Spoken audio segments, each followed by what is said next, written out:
Harta yang paling berharga adalah keluarga. Halo teman-teman, memang benar bahwa keluarga adalah harta yang paling berharga. Tapi tentunya, keluarga tidak perlu kita laporkan dalam bagian harta di SPT tahunan kita. So, apa aja sih yang perlu kita laporkan? Nah, bagi yang baru bergabung, perkenalkan, nama saya adalah Giovanni dan hari ini kita akan membahas mengenai harta apa saja yang perlu dilaporkan di SPT tahunan kita.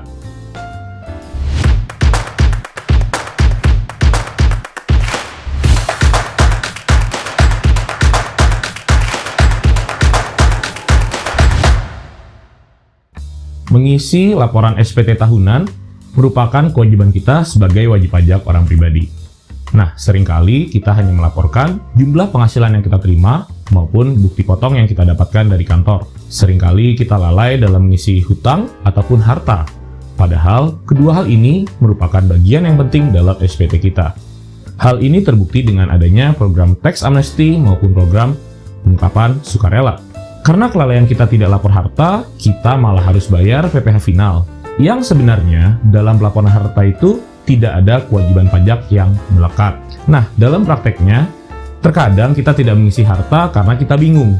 Apa aja sih harta yang diakui oleh Ditjen Pajak? Lalu bagaimana kita melaporkan nilainya? Atau bagaimana kita melaporkan bukti kepemilikannya? Padahal, semua hal tersebut sudah tertera dalam buku panduan pengisian SPT 1770 orang pribadi. Pada petunjuk pengisian formulir SPT tahunan orang pribadi, sebenarnya sudah tertulis detail mengenai harta apa saja yang perlu kita laporkan. Kita bisa lihat di halaman ke-24. Di situ ada lampiran 4 mengenai harta pada akhir tahun, kewajiban atau hutang pada akhir tahun, hingga daftar susunan anggota keluarga. Bisa kita lihat di sini ada beberapa daftar kode harta seperti kategori utamanya adalah kas dan setara kas, piutang, investasi, alat transportasi, hingga harta bergerak lainnya dan harta tidak bergerak. Bahkan kalau kita lihat ke bawah lagi, dijelaskan juga seperti misalnya dalam pelaporan tanah, kita perlu mencantumkan lokasi dan luas tanah. Bangunan, kita juga cantumkan lokasi dan luas bangunan. Kendaraan bermotor, mobil, sepeda motor, kita harus cantumkan merek dan tahun pembuatannya. Kapal pesiar, kapal terbang, helikopter, jet ski, peralatan olahraga, dan seterusnya. Bahkan kalau kita lihat di sini, ada juga harus kita laporkan adalah keanggotaan perkumpulan eksklusif seperti membership golf, time sharing, dan sejenisnya. Atau mungkin bisa juga seperti membership gym gitu ya. Kita juga harus cantumkan nama perkumpulannya. Jadi sebenarnya dalam buku petunjuk ini sudah dapat kita lihat jenis-jenis harta apa saja harus dilaporkan beserta daftar kodenya. Namun seringkali kita tidak memperhatikan bahwa nilai yang kita laporkan ini memiliki pengaruh pada SPT tahunan yang kita laporkan. Memang benar bahwa pelaporan yang tidak wajar pada nilai SPTH kita bisa menimbulkan sebuah temuan bagi Ditjen Pajak dan berakhir pada pemeriksaan.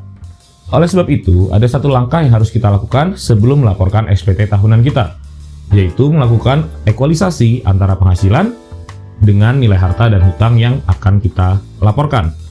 Nah, sebenarnya ada suatu cara untuk memilah mana saja bagian dari penghasilan yang harus kita laporkan dalam bagian harta atau tidak perlu kita laporkan di SPT tahunan kita. Seorang ekonom bernama John Maynard Keynes membuat sebuah teori terkait dengan penghasilan.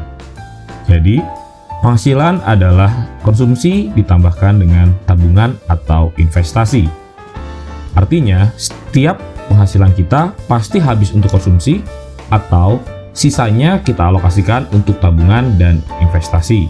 Konsumsi sendiri bisa diartikan sebagai sebuah kegiatan yang bertujuan untuk mengurangi atau menghabiskan manfaat suatu benda, entah itu barang ataupun jasa.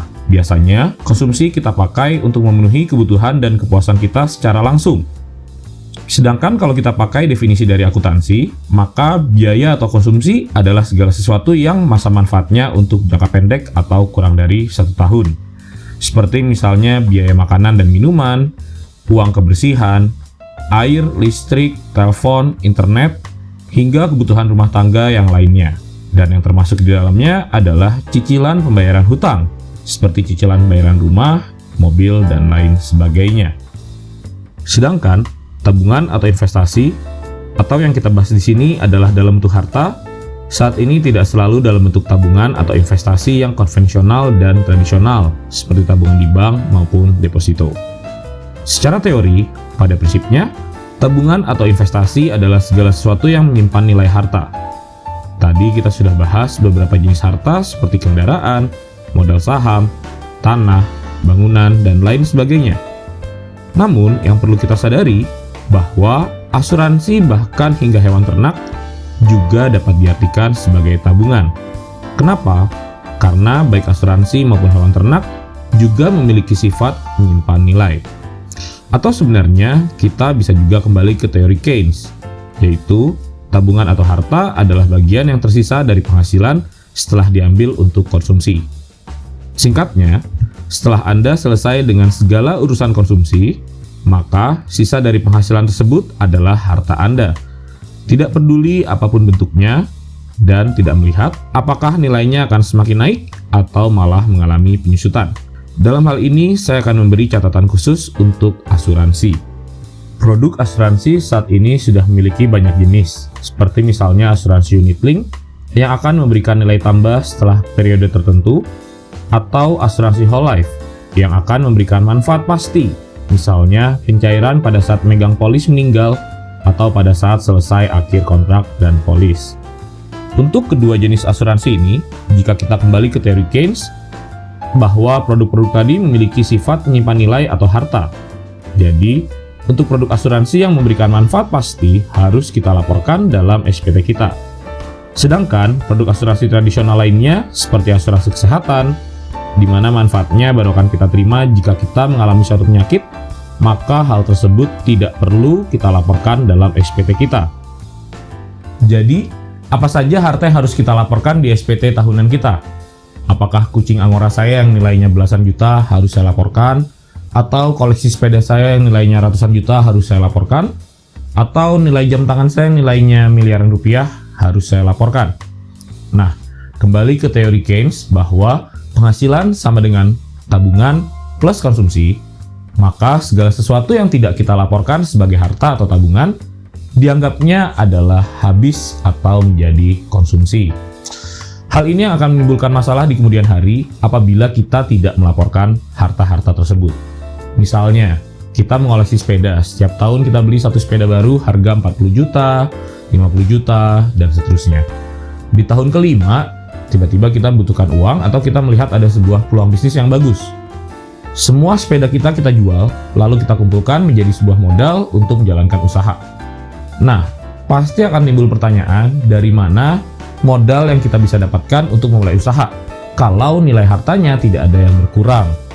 Dalam hal ini sebenarnya kan yang terjadi adalah perpindahan bentuk harta dari sepeda ke bentuk harta berupa modal usaha. Jadi, jangan lupa juga teman-teman melakukan ekualisasi terhadap penghasilan dengan harta yang kita laporkan. Misalnya, kita melaporkan memiliki penghasilan sebesar 1 miliar rupiah. Tapi dalam harta kita melaporkan adanya rumah senilai 5 miliar rupiah.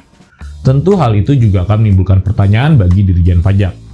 Asumsinya adalah jangan-jangan ada penghasilan yang belum kita laporkan atau belum kita bayarkan pajaknya. Oke teman-teman, demikianlah pembahasan mengenai apa saja harta yang harus kita laporkan dalam SPT tahunan kita.